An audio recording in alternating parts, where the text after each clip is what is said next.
Welcome, folks. Well, due to transport issues, I can't get to the match. I'm still not quite right anyway. I'm going to give you just the views, my views of the match today, Torquay United versus Truro City. Of course, what I'll do in a minute is I'll just go through the teams. Let's do that in a sec.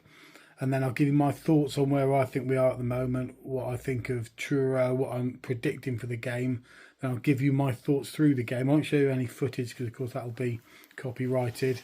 And, of course, bear in mind that what I'll be doing is watching from home.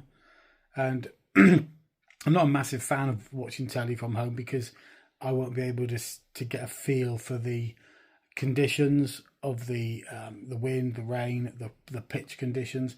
I won't be able to get a view of the atmosphere and the energy from the different sets of supporters. I won't be able to see so much of off the ball running and moving and things like that. I feel I can gauge a lot more of that at a match, even though I'm down in a corner of the ground where the visibility and the perspective of the pitch isn't great. But we'll see what we can get you. So if you're coming home from the match and you're thinking, I just want someone else's view on what that match was like, that's what this is doing, nothing more. So let me just quickly run through the teams with you. So now I've got the bins on, I can actually read what the hell's going on. So we've got Hammond and Go, Dyer, Dreyer, we've got Young, Carson's, Threlkeld, Cook, Hayfield, Jenkins Davis, Thomas and Morgan. So I'll be honest, I'm just looking at the bench here. We've got my favourite two players. In fact, yeah, my favourite two players this season. I like Omar Musa, he's on the bench.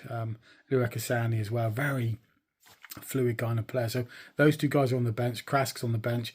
Ed Palmer, who I rate, is also on the bench. And Wood, who I know nothing about, is on the bench as well. So we've got quite a few options on the bench there.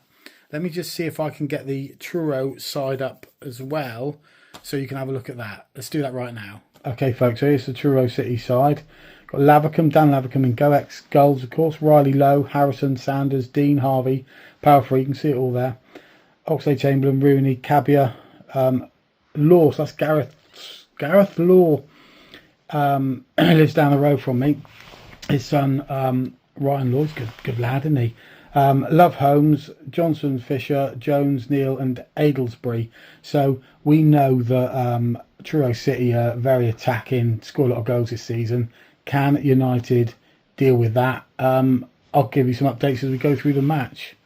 Don't go anywhere. Okay, folks, this is the situation you get when you're watching from home, and this is a frustration for me. The cameraman, you can't really see it very well on here, but the cameraman won't wipe the lens, so you can't hardly see the game. It's shocking. So this is what you're getting. Oh, he's hello. No, he's trying to wipe it. It's all the condensation inside the lens. So absolutely no good. He's got condensation inside the lens. That's what we're getting, folks. My eyes aren't the best at the match, but this is diabolical. At the moment, how's the game going?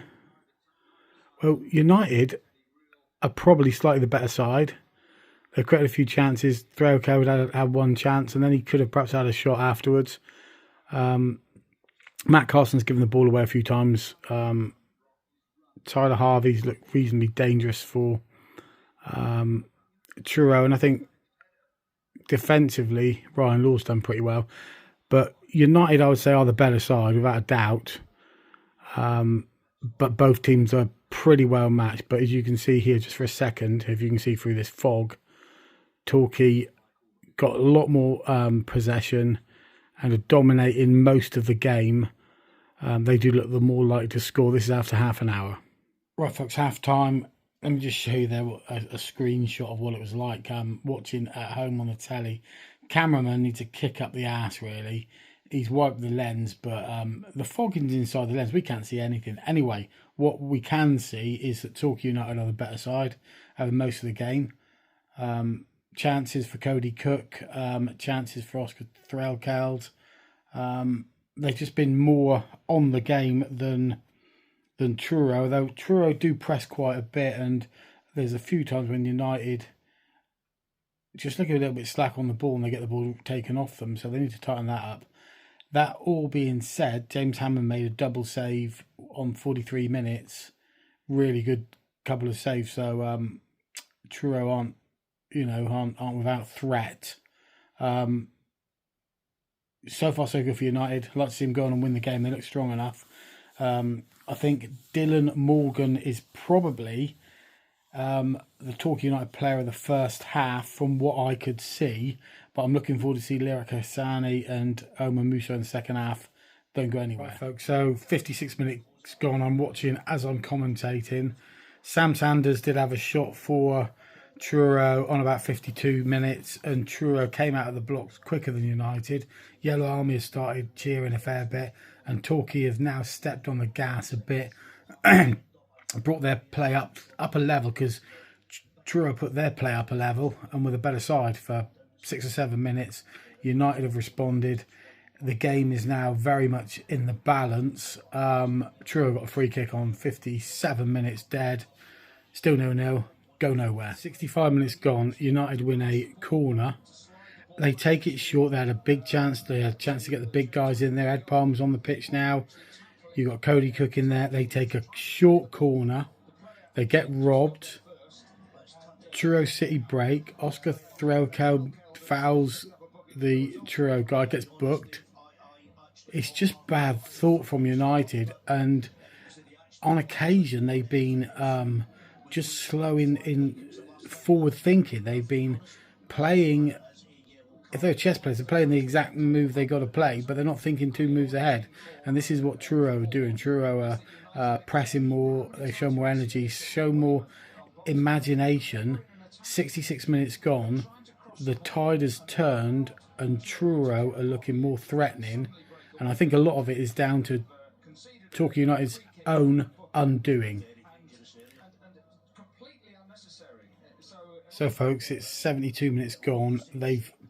Torquay have brought on Lyric Hassani and Omar Musa. Will Jenkins-Davis has gone off. I don't know who else has gone off. I would have thought John Young. Truro nearly in then.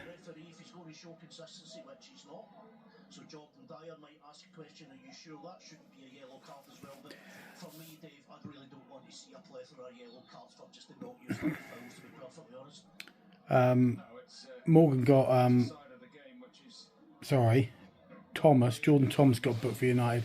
I think he was giving a bit of that to the ref, so probably fair enough. They're saying on the radio that maybe he wanted it on the TV that he was, because he took a free kick too quick, but I think it was just a bit of appealing for something. But anyway, Torquay United, they've certainly made the changes when Paul Watton needed to, because Torquay were going backwards, and the commentators come up. It says quite a nice phrase that it's almost like that they were encouraging or giving Truro encouragement, and they were through poor play. But now we've got Hassani and Musa on there.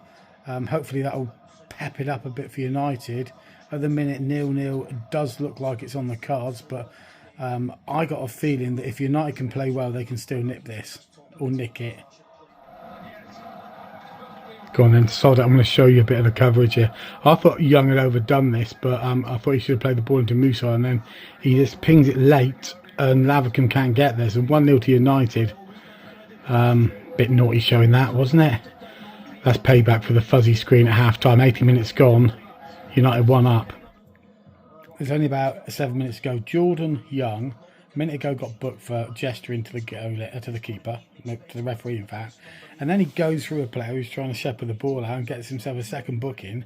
So Truro have got like 6 minutes now against 10 men. What on earth are United doing? Stupidity by a Torquay United player, has to be said. Folks, so United did hang on for the win at the end there. I'll show you a couple of snippets, why not, over there. So Truro did it at the underside of the crossbar, and James Hammond did make a really good save right on full time. There was 6 minutes of stoppage time. I'm amazed Hammond didn't get booked for time wasting. He was in the crowd getting the ball twice. I mean, I don't like to see that. No matter, from any team, I hate time wasting. That was dire. But he made some saves at the end of the first half, made save at the end of the second half, and United hang on for the win. I think probably a draw is perhaps the fair result although United were, I thought, were much the better side in the first half. Truro came out well second half. United got a good go from Jordan Young, and then Truro, and then that stupid sending off business, booking and sending off for Jordan Thomas, just absolutely nonsense. How do people do this? Truro had a go at the end, but United hung on. So 1-0 is it about right? Maybe, maybe not. Draw 1-0 to United. Perhaps maybe over the 90. Perhaps United just edged it, but that could have gone either way. It could have been a draw. Hope you enjoyed my footage, and I hope to get down and play more soon. Catch you guys on the football schmuckball flip side.